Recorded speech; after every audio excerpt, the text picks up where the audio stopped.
came together to talk about, is there anything that can be done to reopen NOAA, the New Orleans Adolescent Hospital? You vetoed the bill, saying that there wasn't enough money.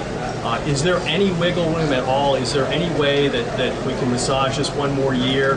And do you fear that there might be a veto override attempt? Well, a couple of things. One, when the Senate actually voted to put the money in, we said if they chose to do that, we'd be fine with that. It would cost $9 million to reopen that facility. The reality is it is better for the patients in the community to invest even more than the dollars that are saved in outpatient mental health services.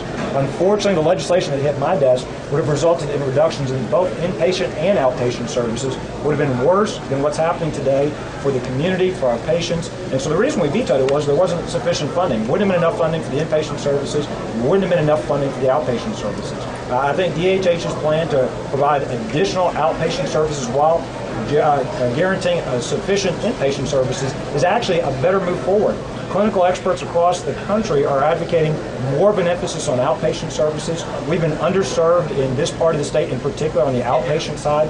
This move allows us to invest more money in the outpatient services. So, look, we're certainly always happy to work with the legislature in the future in terms of the best way to deliver health care, but the result of this action will mean more inpatient services in total, but also more outpatient services, and that's absolutely critical. Given the treatments today, it is absolutely critical we provide those outpatient services. That's where the vast majority of patients are getting the care they need from the mental health offices. Governor, you talked about the state doing some belt tightening and are not going to fill some vacant positions. How is that going to affect the services that people in the state receive? Well, we've done 2 different hiring freezes since we've taken office, eliminated over 3,000 funded positions. We're going to work with the commission and work to move forward to continue to tighten our belt.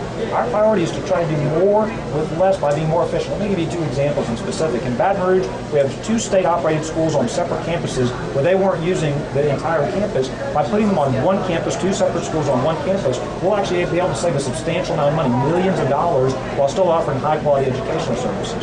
We have a prison in Northeast Louisiana, one of the most expensive prisons for the state to operate. By partnering with the local sheriff, making it a rehabilitation center for female offenders, we'll actually be able to save money and actually be able to provide more services than before. Those are examples of things where we've got to be smarter about how we deliver services. We've also got agencies where it may make sense to outsource, partner with the private sector. When I was with the University of Louisiana system, we partnered with the private sector to operate our dorms, our bookstores, our cafeterias, generated savings, better services for the students. Those are some of the ideas we'll be looking at across the entire state government. We also have to be open at looking at combining cabinet agencies and getting rid of outdated agencies and services. So we're going to continue to strive to do more with less. Those are some examples of what we've already done. But we know we've got more to do. We've got multiple year budget challenges. What we're not going to do. In Washington, they simply raise money, raise taxes, print money, borrow money. We're not going to do that. We're going to tighten our belt. Families have to do it. Businesses have to do it. People across our state and our country are having to do that because of the recession. It's important we do it. It's one of the reasons we've outperformed the national economy. There are dozens of states simply raising taxes. That's the easy solution. Instead, we're making these savings. As a result, we'll get the second lowest unemployment rate, partially as a result of this. We've got the second lowest unemployment rate in the South, one of the lowest unemployment rates in the country. The real solution for us as a state is to create good-paying jobs so our people can stay home. That'll generate the revenues we need to invest in our infrastructure and critical services.